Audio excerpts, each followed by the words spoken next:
you, but what about me? Oh, Shoulders and arms, a little bit of hammer time, and followed by kind of a hybrid workout I did on the step mill, that where the steps kind of disappear underneath. I like that equipment a lot. Easy on my joints. It makes you work so hard. What I did some intervals, and what I did was I did 2 minutes of work and 1 minute of recovery. 2 minutes of work, 1 minute recovery, 5 rounds. And that was it. Got the sweat going, went out, boom, by the time, from time. Oh, and I got a fair amount of stretching in. I did quite a bit of stretching, mixed almost all of that stretching. And we can discuss this was during my recovery period in between my sets. So I got my stretch on, and all that was done in about 45 minutes. And so having said that, so here's the way in my mind's eye, the structure of what we're going to do here in the next 55 minutes. And it doesn't have to be 55 minutes. I'm here for that.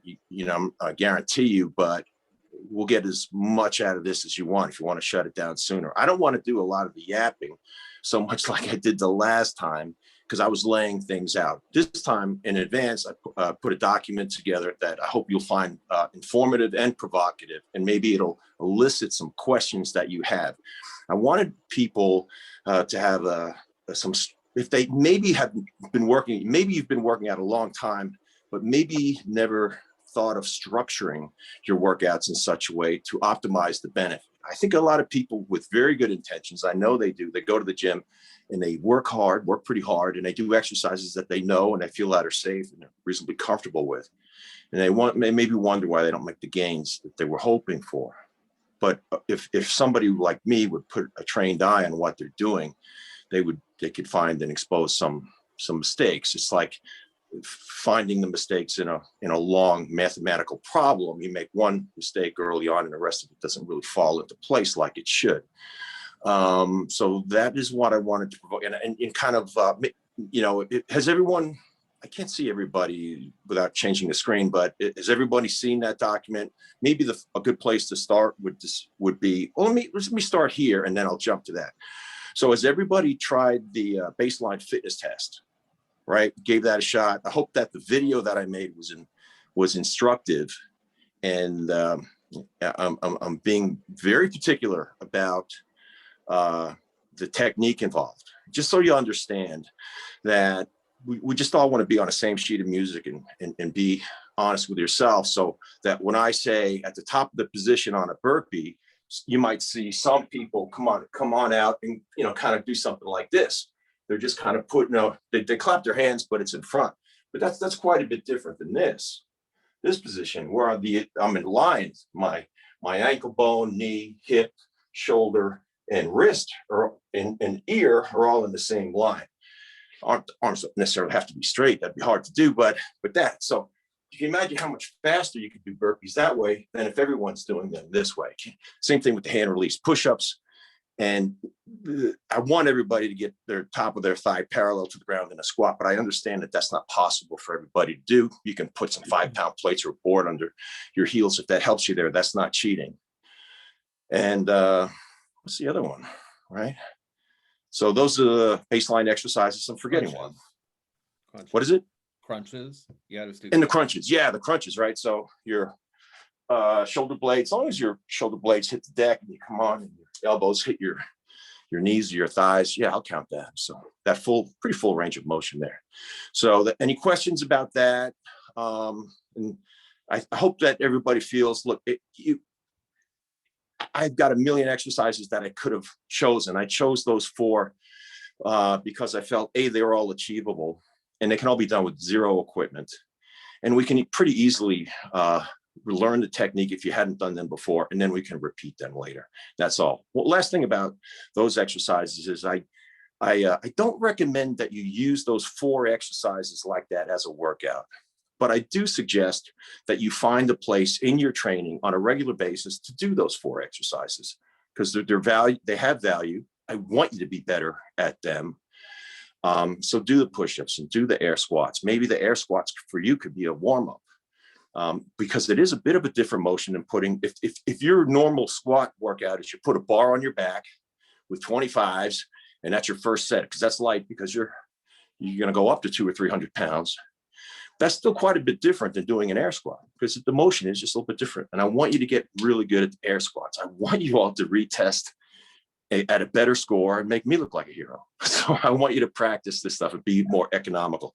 And probably the exercise clearly where you could make the greatest gains is your burpees, not only because it's 3 minutes, because unless if you've done 1,000, 5,000 burpees in your life, you probably do them well and economically.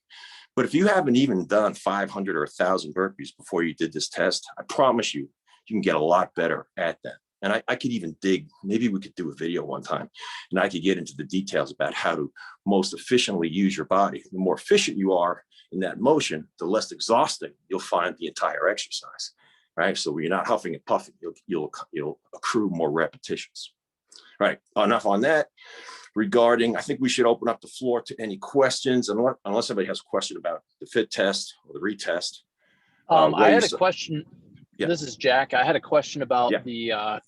the DEXA scan. I actually had a physical with my doctor yesterday, and they said that that's something that women typically do that older women do.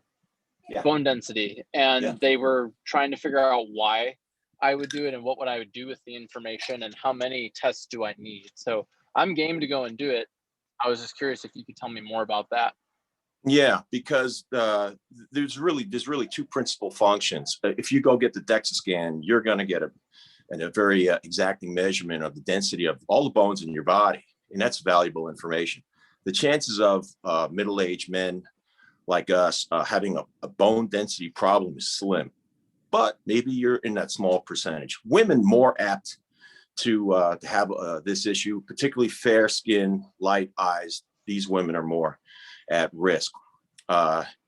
However, the function that we're looking for is, and it's most places it's automatically connected so that you'll get a body fat and exacting, body composition result in printout. So I just want to be clear. There's lean weight and there's fat weight. Fat weight is pretty clear. That's an exacting measurement of all the adipose tissue, the fat cells that are in your body. They fall into two broad categories: subcutaneous and visceral. Subcutaneous, right under the fat.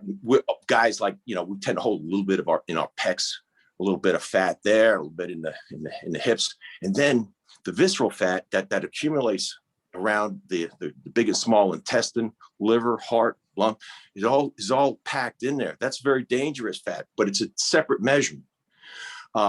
So but all this information, which I think is vitally, I don't know, in my judgment, of any first line practitioner ought to be with overweight clients. And I'm just learning this because my medical doctor, my friend, and a guy that I believe in passionately, he's a good follow on Instagram. He doesn't post much, but his name is Robert Huizinga. A little bit about him, because he's had an influence in my life.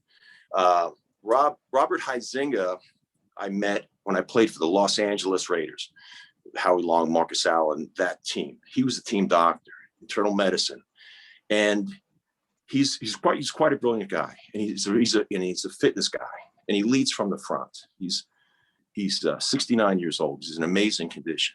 Just a little background on him he was a state champion wrestler. He went to the University of Michigan on a wrestling scholarship. He was a 3-time Big Ten champion. Then he went to Harvard Medical School, graduated at the top of his class, came out to Los Angeles, and the rest is history. He was also the attending physician, because this is Hollywood after all. He was the attending and supervising physician on The Biggest Loser reality game show of 10, 15 years ago. He took copious studies of these contestants who were morbidly obese people in a show. If you don't remember the show, they were competing for prize money. And the way they won was to lose who could lose the most weight the fastest. It was critically important that they stay healthy. And he was in charge of all that. He gave everybody a DEXA scan. And to this day, with his overweight clients, he does a DEXA on everybody because he wants to understand acutely. Now, this is out of my pay grade, how much subcutaneous versus visceral gut fat that person has. There's a scale. It goes like goes from, it should be 1-to-1 or no more, but if you have more visceral fat than subcutaneous fat, you're at a higher risk for various diseases. That's between you and your doctor, but they have to understand the DEXA. So some doctors do, and some simply don't know. Sorry, that's the way it works. I'm a big fan of it. And he sends lots of people that are overweight, all of them really goes, let's see what the hell's going on with your body. Do a DEXA scan. Plus, ultimately, it'll say, hey, listen, you are whatever, 23.2% body fat. You know, what's so good about that? Well, it tells you where you stand. That's practical information that as a fitness pro, I don't need to be a doctor to understand. You can understand that. Plus, it'll give you a printout of where the fat is. It's in color.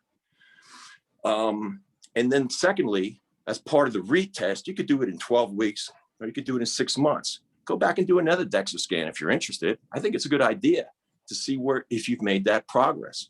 If you've got a doctor that, that can understand and interpret this information, it would be good for him too. If he thought that you were in a danger zone because of the amount of visceral fat that you carry, or maybe not, but there's only one way to find out. I think it's that important, and the test is inexpensive. That was probably too much information on that, but I'm passionate about it. And I know some doctors are hip to it, some aren't. Thank you. All right.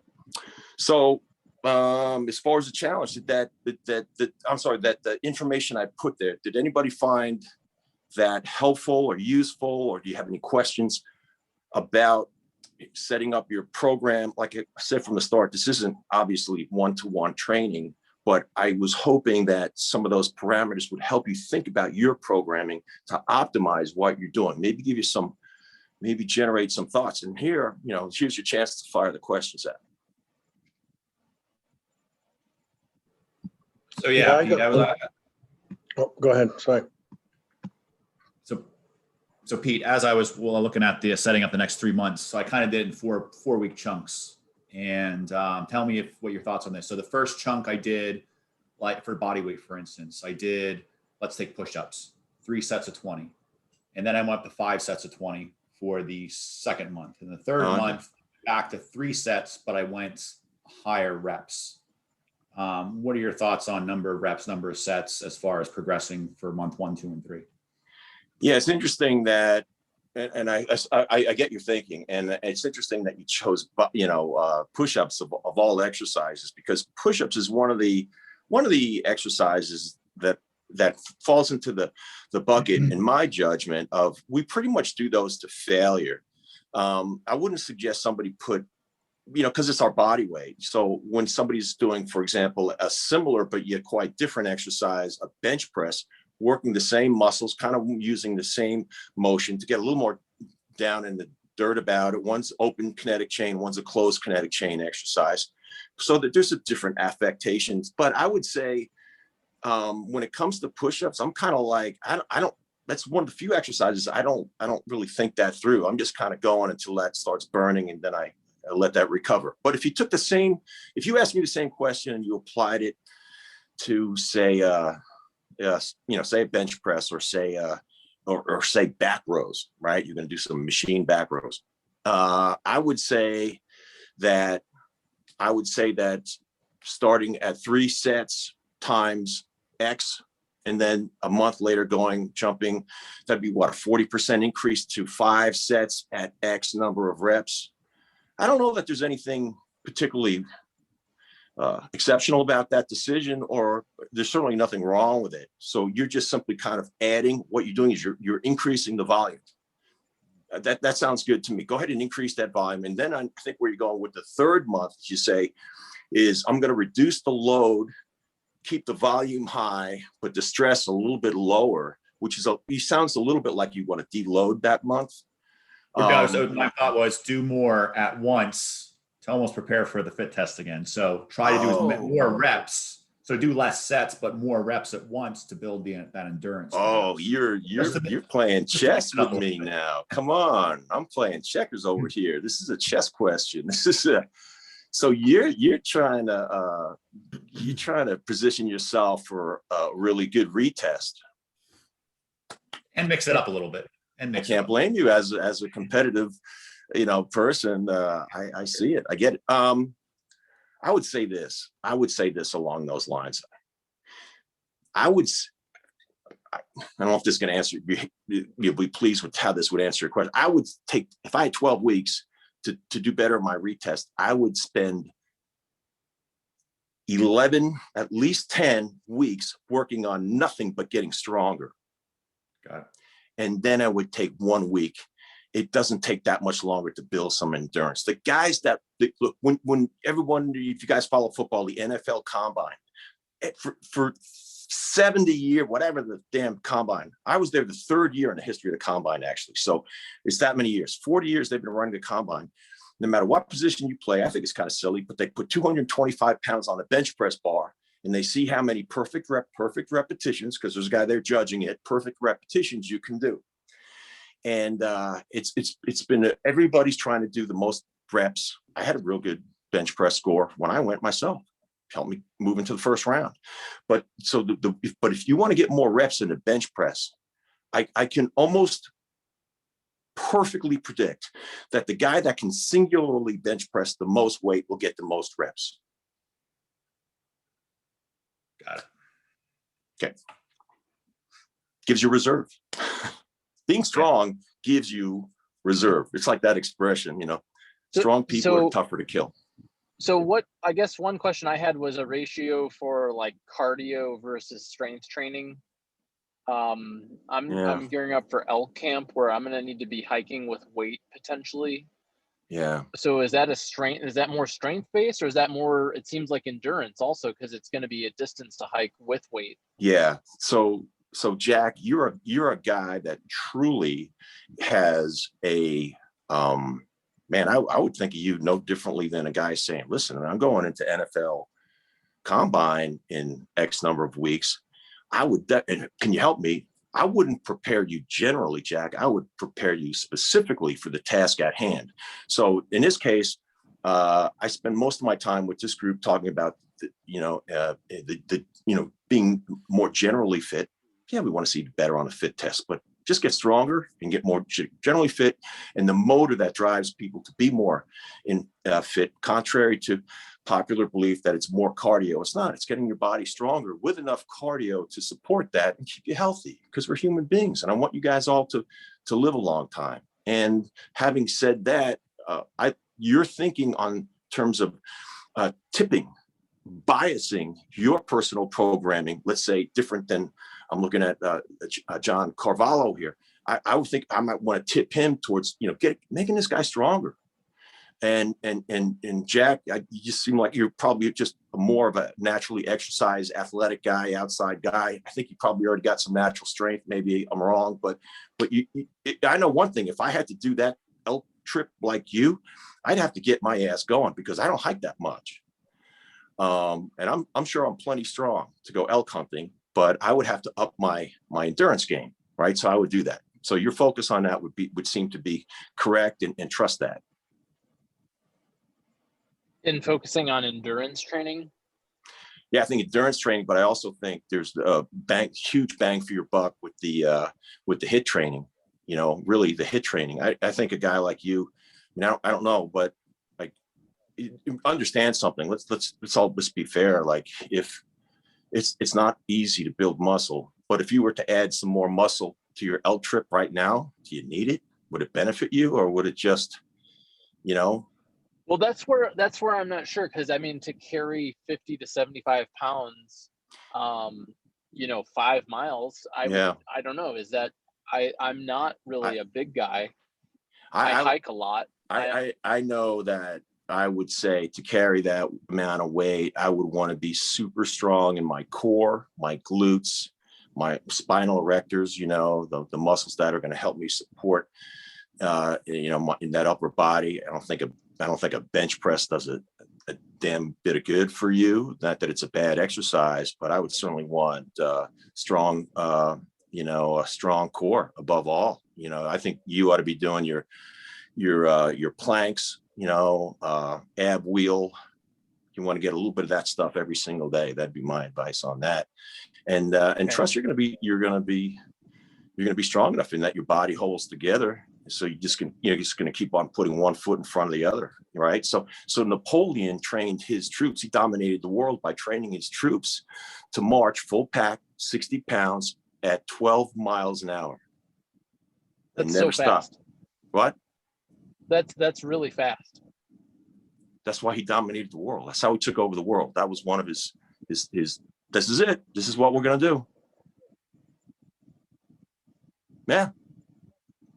I mean, yeah, exactly right. It is all an ass. You go out to the local high school track, run around that thing 4 times, and tell me if you can do it in under 12 minutes. Yeah, this is Navy SEAL shit, really. Yeah, but that's how you take over the world. And okay, Thanks. yeah. Oh, I see. How about this question here from Buddy? Right? Do we want to address that, Wayne? Sure. Question popped up from Buddy, something about high school stadium stairs. I just, it was a recommendation for Jack to get on. Oh, there you go. You mentioned the high school stadium. You get on those stairs and throw a pack on with 50 pounds and just go do stairs after stairs after stairs. That would probably mimic his hiking. Yeah, Yeah. for sure. The stairs is awesome. Yeah, I did a lot of that stadium training. So I guess my in question college. is around avoiding injury, because I've also read that a lot of like Army people who do too much walking and hiking with weight have a lot of foot injuries and other things. So I like, how often should you be hiking with weight in order to be able to hike with weight? Like, is it actually the best way to train? Yeah, I'm listen, I'm the first person to put up my hands and say that's a very specific question, and I'm not familiar with the Okay. protocol for that. I would have to go Google that.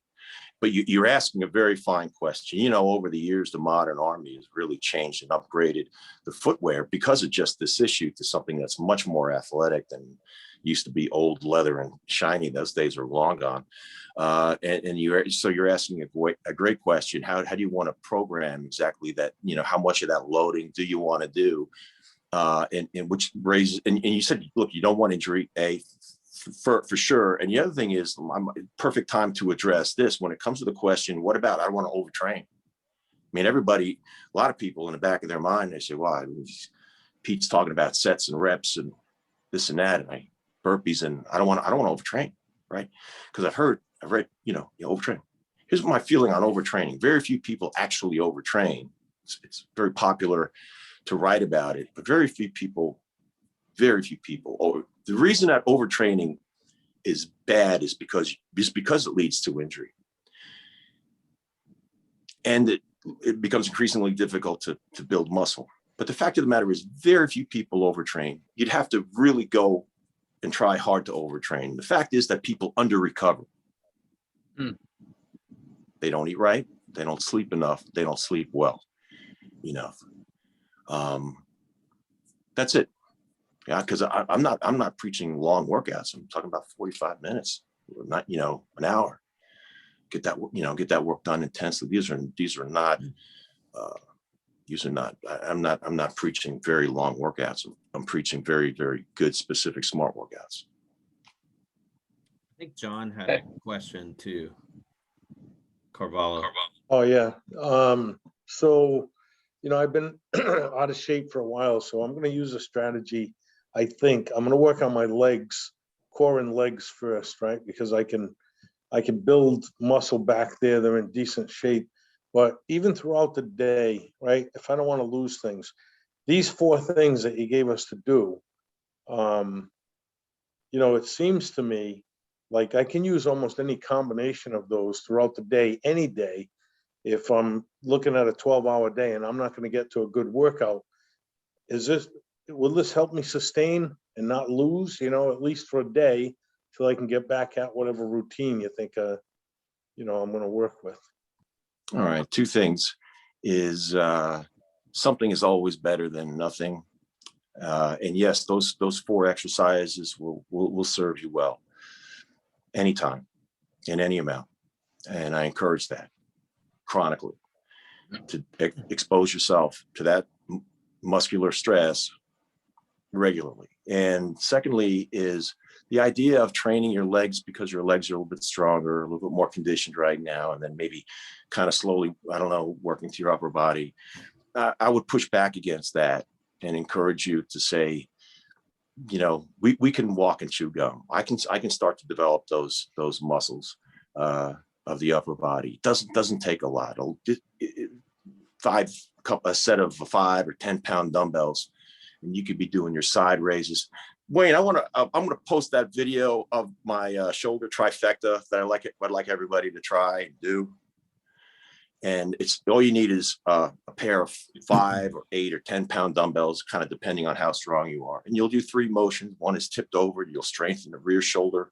The deltoid muscle has 1, 2, 3 sides to it, parts to it. And then we'll do some side raises. And then you give yourself 20, 30-second rest. And then we'll do some front raises. And then you go and shake that out. And then you just repeat that. And you go through it 3 times. And it'll take you 12 minutes or less. And if you did that every other day, that takes you 10 minutes or less to do. Not only would it improve your posture, get the blood flow, start developing these shoulder muscles, bringing them back up to what their potential is. And you just do that every other day. So I'll post that video. I think that's really important for shoulder health. And everybody can do it. Yeah. That's what's it called? I call it I don't know. I didn't see this anywhere. I just thought I've had shoulder problems and I want to keep them healthy. And I know that the biggest issue for those of us that are lifting quite a bit is that we tend to overdevelop this front deltoid because we've done, the exercises that are common for us fitness enthusiasts and jocks and things, is the chest press and push-ups and things like that. It is a good exercise, but we need to balance it out by strengthening that rear shoulder. And we don't get enough of that. Most of us don't. Plus the ravages of gravity, they don't pull us this way, right? What do? They pull us this way. How many people you see walking around like this? Yeah. And it's terrible. So there's a relationship, the way muscles work. It's not a perfect explanation, but when a muscle is stronger, it makes sense. It tends to be tighter, firmer. And when a muscle is weaker, it tends to be longer and looser. So imagine the muscles in the back of the shoulder that are responsible for holding you into this beautiful posture position, they get weak. All right, strong, weak. Yeah, makes sense. Yeah. Well, this is a good one for you. This would be a really good one for you, and something you can just keep those dumbbells right at your desk. Good. That's a good idea. Because I think that's a challenge for lots of people in these circles. Is busy days, seasonal. They're working a lot, so to have dumbbells at work, that's a good idea. Yeah, Wayne, one thing, I just got sandbags for photography to weigh down tripods, and I got an extra 3 of them because they're actually way less money than weights. They're 15-pound sandbags, and I'm gonna just keep those next to my desk and use that. I like it. I love sandbag training. There's a whole area of fitness just called sandbag training. Heck, years ago I went and got a certification in sandbag training. I could wear you out and just with a couple of sandbags. So if you for anybody that's got a home gym, once you've got your basics in place and you want to buy fitness tools that are just add a little variety to what you do, sandbags are awesome. And like 15 pounders would be like perfect place to start. And yeah, great idea. Think outside the box. There's no perfect workout. There's no perfect piece of equipment. Think of your gym or your workout space, whatever you have, as your laboratory, and you're in charge. Figure it out. I didn't go to school. I didn't study this stuff. It's fine. That's what I'm here for, to help you and to guide you. But I'm also here to give you permission to say, you guys are all successful in your own way, and believe that, if you can do it. You can figure out the next best way to get your body in shape. You know your body better than anybody else. I'm here with lots of ideas, and I'm here to support you through the whole process. But I want you to be able to trust that your gym is your laboratory. It's your place, your body, and give you the confidence that you give it a try. Try something new. Yeah, always new. I'm always trying something new. How about Maybe just to give everybody a chance that wouldn't want to unmute, like Sean and Kane and Andy, do any of you have questions or comments or run something past Pete? Yeah, I'll ask a quick question. When I'm on the days when I'm doing weight training, I have a limited amount of dumbbells that I use for different exercises. I don't have any barbells, and I use bands, but I tend to do upper and lower body exercises all in that same day. Okay. I try to hit everything versus focusing on, when I was a kid working out, it was always, chest and tries one day, back and bis one day. I'm certainly not a kid anymore. So I'm just trying to hit everything and I'm assuming that's fine. Yeah, it's a great question. And a couple things, right? So let's call this a full body workout. So absolutely fine. And for many people, and for at different points in my life, it has served me very, very well to go extended times with a full body strength training workout. Only let's just be clear, but you don't want to ever do it 2 days in a row, because we put our muscles under mechanical tension to break them down a bit, and then we let them recover. That process is about 48, 72 hours, depending on some variables. Not that it would be the worst thing in the world if you just repeated a full body workout every day. In fact, if you had your heart set on it, you could go a couple days in a row, but I would recommend that you would really reduce the volume so that you're not beating up your muscles. Better to give them some time and recover in between. So if somebody says to me, I really want to block out my gym time, is like 3 every other day. Perfect. Now, that is probably going to be 3 times in a week. And we've got other work to do. And depending on, again, this isn't me telling you what to do, but kind of helping you with a Chinese menu. I'd also suggest that you get some of that steady state for a lot of good reasons. I arrived at this 90 minutes per week or 100 minutes per week, someplace in there.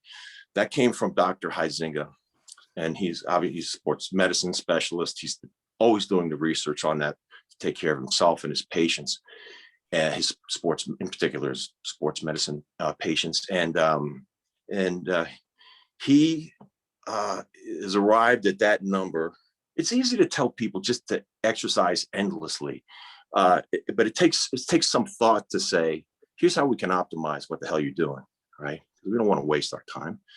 And that 90 minutes a week of steady state cardiovascular, it doesn't matter the modality that you do. It doesn't matter whether you're really walking or on a bike or a rower or step mill, but get it, just accumulate that much in any way you see fit. So go for that. And then I don't want to create a pecking order so much as to say, mixing in some of that. Of course, there's ab training, some flexibility training, you can mix that in. But if you can get some HIIT training in for 10, 12 minutes at a time, that's awfully valuable too.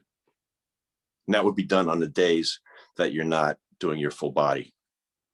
Because it would be okay to do it all in a workout, but I do not recommend that somebody work out really long 3 times a week and then don't move 4 days a week. That doesn't make that's not a sensible approach. The better approach is, I can't, I don't think I'm going to want to brush my teeth tomorrow or the next day. So I'll brush my teeth for half an hour today. Okay, no. All right. I've been doing that all these years. Kane, are you good? I'm good. Sean, you were unmuted. Yeah, no, that was kind of helpful the way, I've got, I think, experience in HIIT and experience in the cardio, either running or biking. The building a strength routine is something other than what you kind of get out of HIIT or just doing activities, are something I've really done before. So yeah, the strength, we're talking the same amount of times at 30, 40 minutes when you're going to go at it. That's about the time you're putting in per day, or? Yeah, like me personally, the strength portion of my workout, very, very typically, and I'm like at the gym like 5 days a week. is, I'd say 25 to 40 minutes. Okay. And then I usually like to alternate between a hit. Like I told you, I had like a kind of hybridy kind of, took me 14 minutes to do this hit workout, but I was really working. So I think I said it was 2 to 1, it was 1 to 1. Okay. So I charged hard on the stepper for a minute, and I gave myself a minute recovery. I'm in better shape now. And so that recovery, that's how you know. How do you know when you're getting in better shape, by the way? It's funny because most people would think, well, it means I can do more work. And that's a pretty reasonable explanation. But I think what's better is, when you're in getting an increasingly better condition when you recover faster. So I would say, go ahead. We got a hill here. It's about the length of a football field, and it goes up like this. And by the way, it's 5 miles long, so you don't need to walk back to the bottom. But we're going to just go charge up that hill 100 yards at a time. So when you get to the end, and you're as hard as you can go, your heart's going to be coming out of your chest. And I'd say, you did that, you accomplished that, and let's call it 25 seconds. And I said, I want you to get each one of these in 25 seconds. So you need to recover. I really want to recover. I want to be tired when I start the next sprint. I want to see how many you could string together in a row. Just imagine it's this workout. But imagine you took a guy that was just in super, somebody would, the average person would say, let me sit down for about 2-3 minutes. Then I'll run another one. I'll be ready. But somebody's in super freaky condition, they might go, all right, 10, 15 seconds, go, boom, boom, they go again. They're just off. They're animals because they've recovered. We can measure it. There's a lot of different formulas to use, but we like to make sure that a person's heart rate has gotten down below 100. Depends on your age and some other things. But you're not gonna, if your heart rate is over 100 and somebody says go out and do full out exertion, you're not gonna perform very high. Right. And this is the beautiful thing about all those years I played football. Man, you got to be in shape to play that game, because there's nothing worse than to play ready to start and you're breathing heavy. There's just no way you're going to be at your best. And so everybody's, in that 2-minute drill, the end of the game, all that stuff is really stressful. And so we're working very hard at up-tempo practices so that we're developing our recovery at the same time that we're learning the plays. That's maybe off the topic, but that's how these guys train. Quarterbacks at the highest level, positional players at the highest level these days are training by combining conditioning drills with memorization or math problems. That's been around for several years now. I know Peyton Manning was a big fan of that. So they would have him run a very demanding series of sprints and then give him a math problem, literally the pad, the paper, go. And then for a period of time, take the paper away and have him go and run again. Repeat that and see how he scored. I really got off on a weird tangent there, but I just do think that physical fitness and your business and the way your brain is working is very, very nearly and dearly connected. Pete, like Kane is asking about the full body workout. Sean's asking about the full body workout. That's what you did with me when we got started. So be awkward. Totally viable. But all right, Super if I share viable. that, I'm going to share that with them, like what you gave me. Yeah. Super viable. Yeah. Oh yeah, that's a good idea. I feel that was, I think that program would be a really useful for a lot of folks. That's a good idea. Again, and I'll include I'll put those videos. I'll post a couple of videos that I wanted the trifecta. You gave me that list, a full body workout, and I took that and then I Googled the videos for how to do it, and I looked at your videos for how to do it, and then I went out to the gym and started doing it. And so it's really not. It's not hard that much more complex. And again, so just to help people have an overview, because I'm an instructor, really. And at the end of this, I want you to all be wherever level you're at now, but I would like to believe that you'll get to a higher level of your own program, so being accountable to your own self, being able to have more tools and knowledge to program your own training. So we think of what you're trying to accomplish, and then you're going to, make hopefully the smartest choices, or making good choices in terms of your exercise selection. And then, provided you get warmed up, we don't count warm up sets, but then the working sets, we say, how many sets should I do?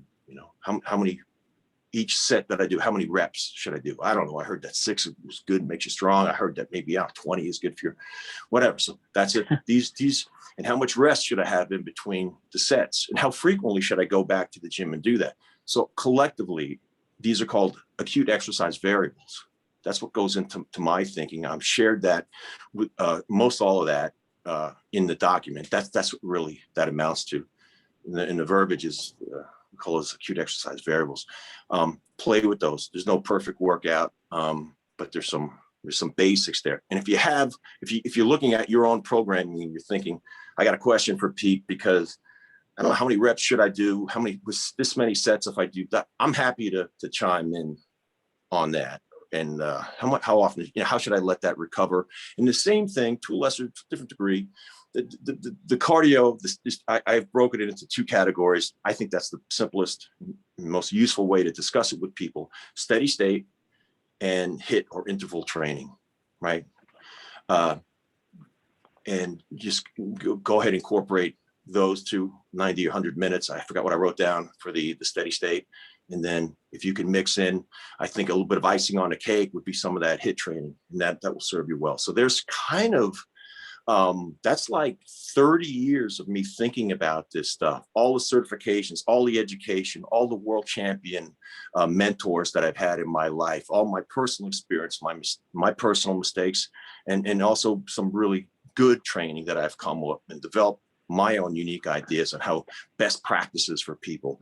That's 30 years that I'm distilling down. That's what experts do, right? They take a bunch of crappy booze, put it in the still, goes like this for a few hours or days or whatever, comes down. Good booze comes out 1 drop at a time. So I'm distilling that information and feeding it to you. And so, but please, let me just say, ask, take it from me. If it's more comfortable just to post it on because if you have a question about how should I do this or that, when you post it on, I love that web page system you have, Wayne. But I guarantee if you ask me a question, that there's at least 2 other guys that were wondering the same thing. So that's a great way to inform everybody, or maybe somebody else has an opinion about or an experience with that exercise or trying this or that. So I love it, and let's utilize that format. Andy, you got anything? You're on mute. Sorry. So I was just looking at the nutrition portion of it. Is it okay to talk about that? Oh, yeah, no, we forgot about it, but yeah, please. I'm pretty, I would say, relatively fit guy. I mean, I work out 6 times a week, either running or other type of workout, but I'm hitting my mid 40s and noticing that things are settling down, maybe not how I intended. So I don't really have a desire necessarily to put on muscle mass, but I would like to, maybe lose 10 or 15 pounds around the midsection, especially after doing that waist analysis the other night. So do I need to reduce some? I was looking at the protein. I like to get around maybe 145, 150 for my weight. Do I need to, I think it's saying, so about 140 protein grams, and then reduce the calorie intake? Okay. Great question, Andy, because your situation, or I don't even know this, but it's a little bit more, I of all of the folks I speak to, yours is a little bit more unique. I'm not looking to add muscle, but I do want to trim down. I definitely want to deal with the body fat. We all know that we cannot, there's no such thing as spot reduction. That's between you and your liposuction surgeon, but that's in reality, it just doesn't work that way. We accumulate fat in a certain way that's, is in our genes. And then we're going to, as we lose body fat, it's going to come off in the same sort of pattern that it went on. And so I do have to say, and I will say that I do recommend that you at least engage in, you would actually be kind of a great candidate for just a basic full body workout. And if you only did a warm up and 1 set, there is plenty of evidence that says do 1 set. Do one set of push-ups, do one set of pull downs or pull-ups, do one set of squats. There's plenty of evidence that says that it's only when you get to 2 and 3 sets that the sort of the value proposition really begins to sort of drift down. So 1 set is the most important set. I just would encourage you to maintain that modicum. That will really get your metabolism going. It will benefit your metabolism. It will benefit not only your skeletal muscles, but your soft tissues, your ligaments, your tendons. It's good for all kinds of things going on in your body and your general health. So a modicum of total body strength training I would recommend. And then you have your steady state and your interval stuff, which is really going to be right in your wheelhouse. And having said all that, because your particular the reality is, so you think you might want to lose like 10 pounds or something like that is in your Yeah, like mind's 10, eye? 15. And I do Like- some strength training, Okay. So pull-ups and push-ups. good. And don't lose track of that because that's really going to serve you well, because if you don't do it, you're going to lose the little bit of muscle that you have. And then it just becomes more difficult. You're going to lose some of your metabolism because, muscle is much more thirsty for calories than body fat, on and on. So, and having said that, you're going to have to go obviously get calorically in a deficit from where you're at right now. The way you're eating right now puts you squarely at your scale weight.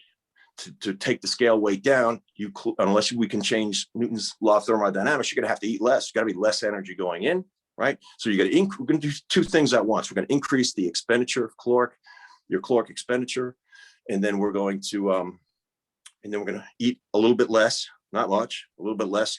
We put that together, and that's a powerful 1-2 punch. You can do it one way or the other way, but in this case, 1 + 1 is more like 10, and better than just trying to starve yourself or trying to be a cardio bunny. Neither one of them independently work very well. Much, much better to do them together.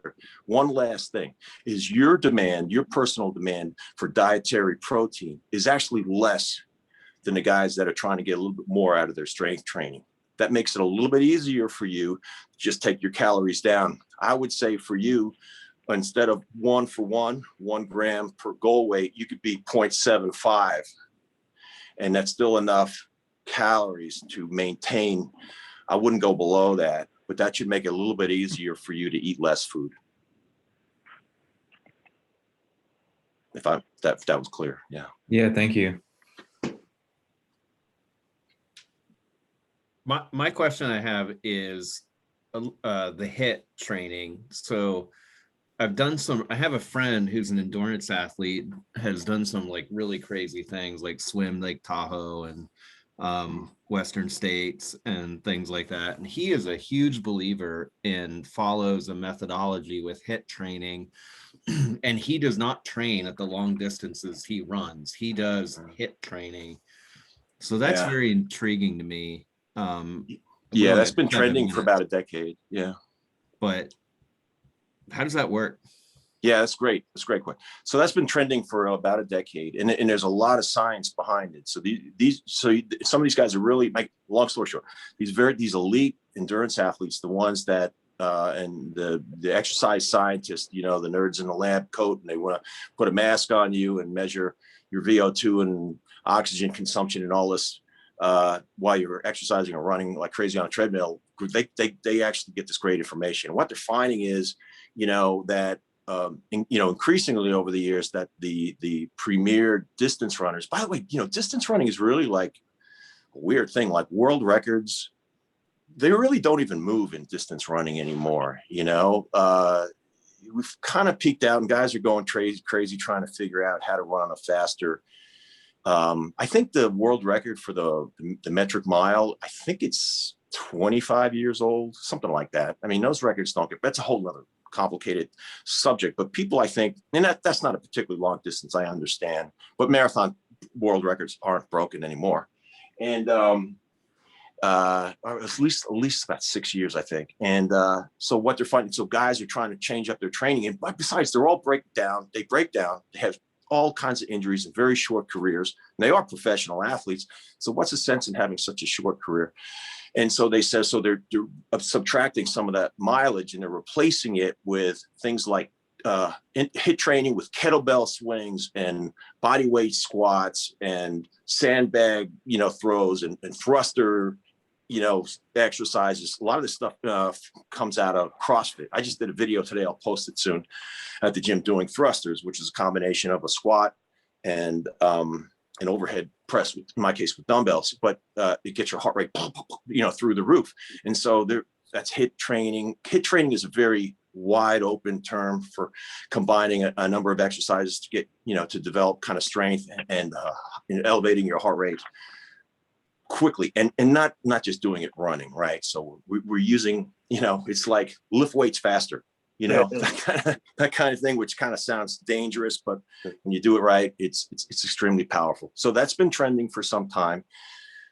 And, CrossFit came along, 15 years ago. And I know a lot of people go, oh my God, it'll kill you, but for those that didn't know, I used to own a CrossFit gym, a CrossFit coach. I have a lot of background in CrossFit. And I don't just sit here and obviously probably first time I've mentioned CrossFit.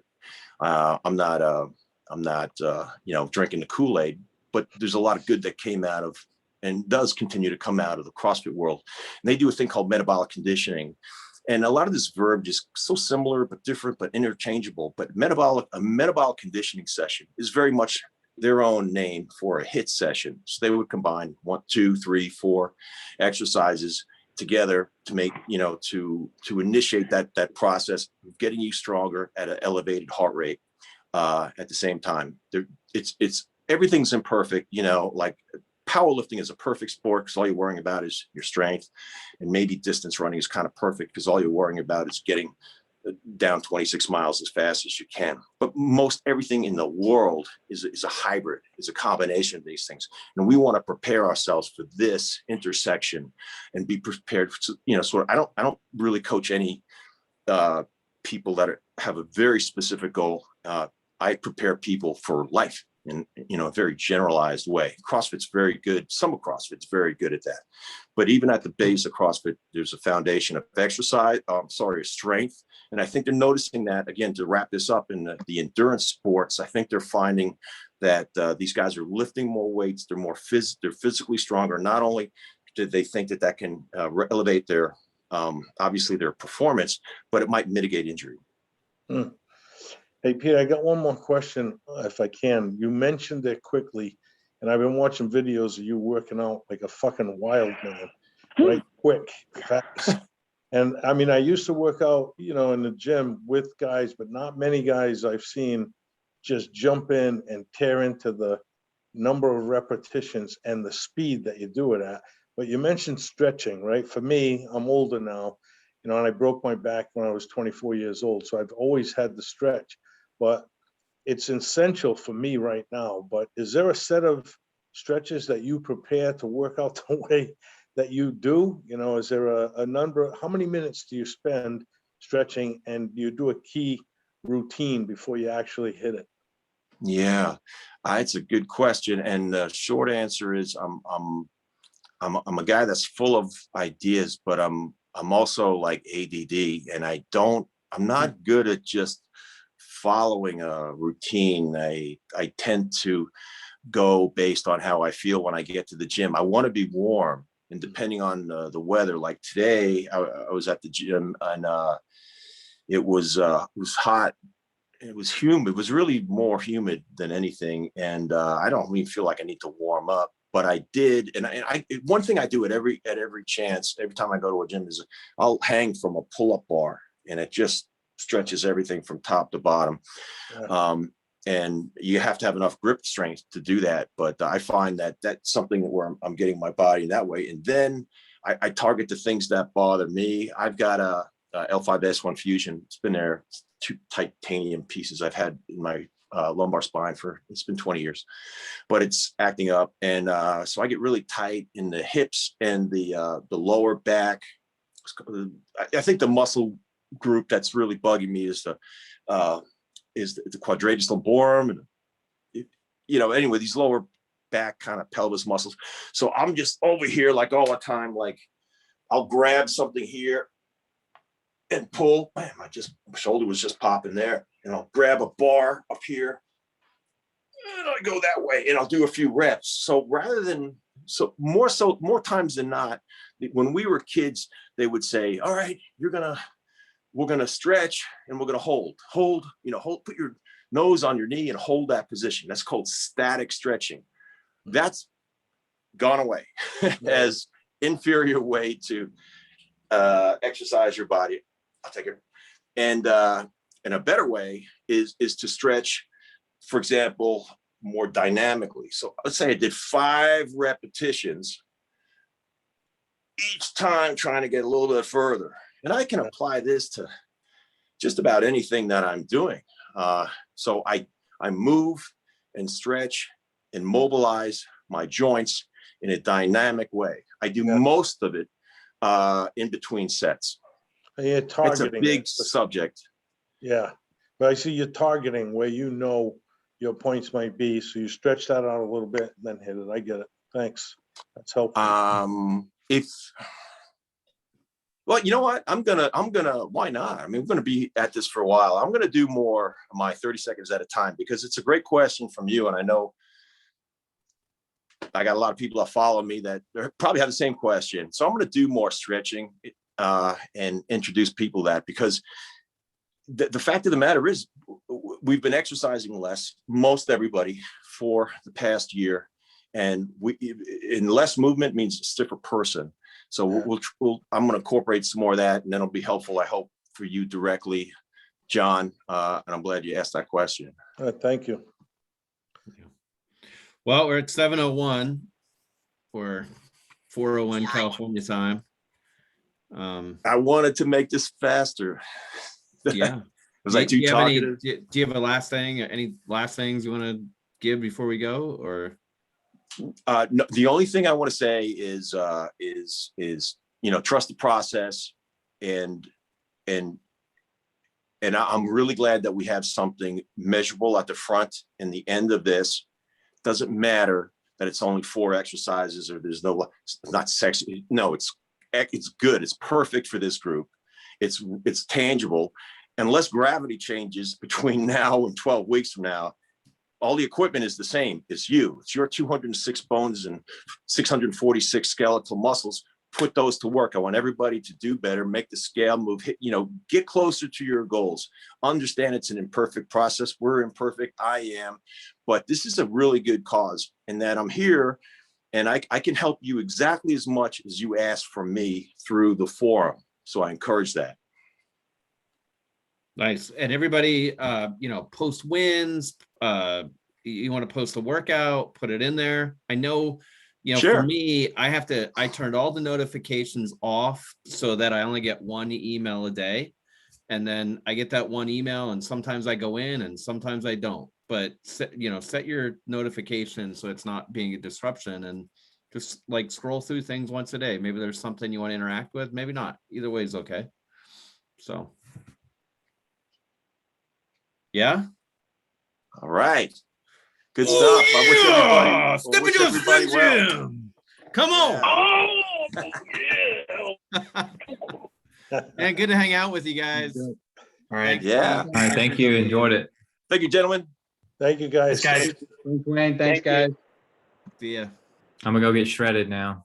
Do it. Yeah. Do it. All right, bye. Later.